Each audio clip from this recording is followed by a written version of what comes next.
Sobat Reno juga dan sahabat Reno, jumpa lagi dengan saya Reno Chandra Sangaji dalam acara Jendela Usaha bareng Reno.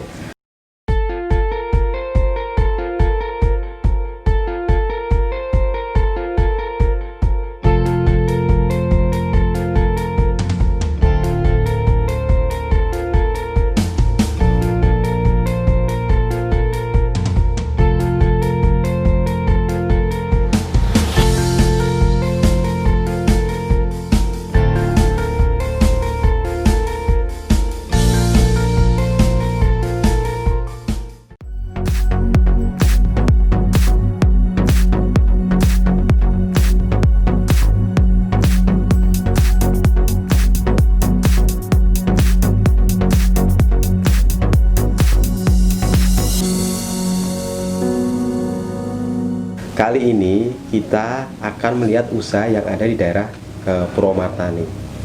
Ini sebuah usaha yang namanya, yang bisa dilihat adalah hasil olahan, yaitu berupa keripik. Nah, nanti kita langsung bincang-bincang dengan yang mempunyai atau yang ownernya, itu dengan Bu Endah. Ini dari awal ya Bu, mengapa ya Ibu kok tertarik di keripik itu, gimana ceritanya? Nah, kalau keripik itu saya bahan dasar rata-rata dari sayur. Sayur ya. Nah, sayur itu kalau dijual mentah itu harganya murah dan tidak tahan lama. Nah, maka dari itu bagaimana kita bisa meningkatkan harga jual dari sayur segar tersebut agar bisa lebih awet dan harganya lebih meningkat. Bu Endah ini mengawali usaha keripik itu kira-kira tahun berapa Bu ini? Sehingga kok saya lihat banyak ini menunya sudah lama. Ini sejak tahun kapan Bu?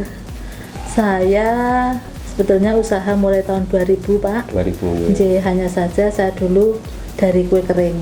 Kue kering. Kue kering terlebih dahulu. Biarpun sampai sekarang juga masih tetap. Masih tapi dipertahankan ya. hanya tiap lebaran. Nah, pada waktu itu saya tahun 2003 itu masuk supermarket. Saya mulai pertama itu di Mirota Babarsari. Nah, itu setelah penagihan itu ditawari sampai sama bagian pembelian, Mbak, ora eman-eman po nek duwe sawah ra ditanduri. Nah, saya juga bingung, saya nggak bisa apa-apa Pak.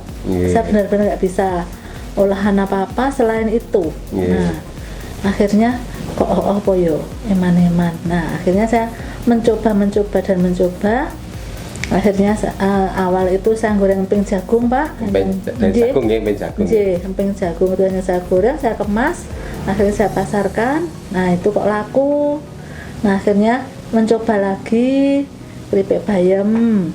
Saya coba, saya masih goreng sendiri saat itu. Keripik bayam, terus akhirnya saya pasarkan juga laku. Akhirnya dari tahun ke tahun akhirnya nambah sampai sekarang alhamdulillah ada 32 item yang aktif. Terus ada masuk di 50 supermarket di Jogja. Ya.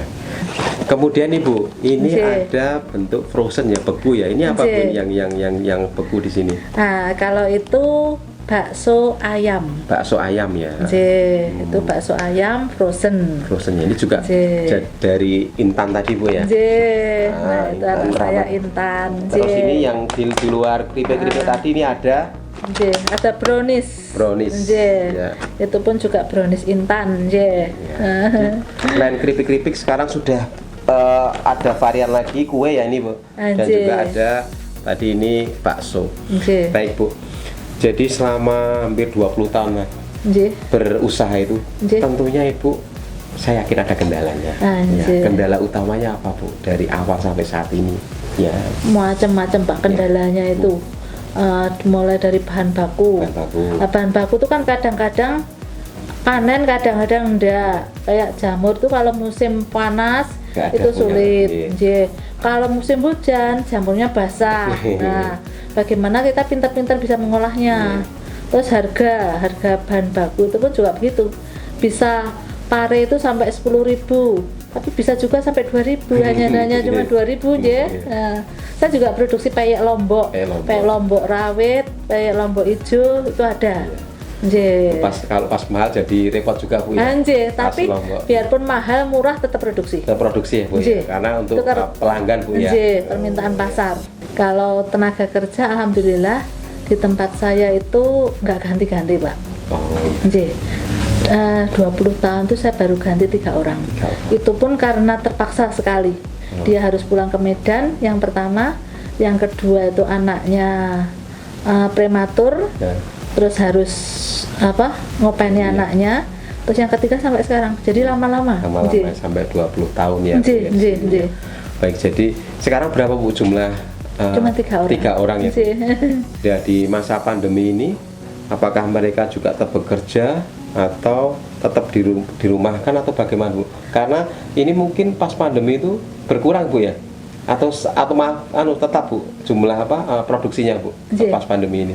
Alhamdulillah kalau di awal pandemi saat orang-orang pada numpuk itu Pak. Ya. Nah, itu alhamdulillah malah penjualan saya meningkat saat itu. Nah, setelah itu mulai agak turun sebentar sampai puasa. Nah, kemudian mulai mau lebaran tuh naik lagi. Naik lagi, terus ada penurunan sudah mulai naik lagi. Sudah mulai normal. Apakah ini bisa dinikmati di luar Jogja Bu? Bisa. Iya. Karena tokonya kan di sekitar Jogja aja Bu ya? Iya, tapi online ada, di Instagram ada. Nanti bisa Bisa order Bu ya? Bisa.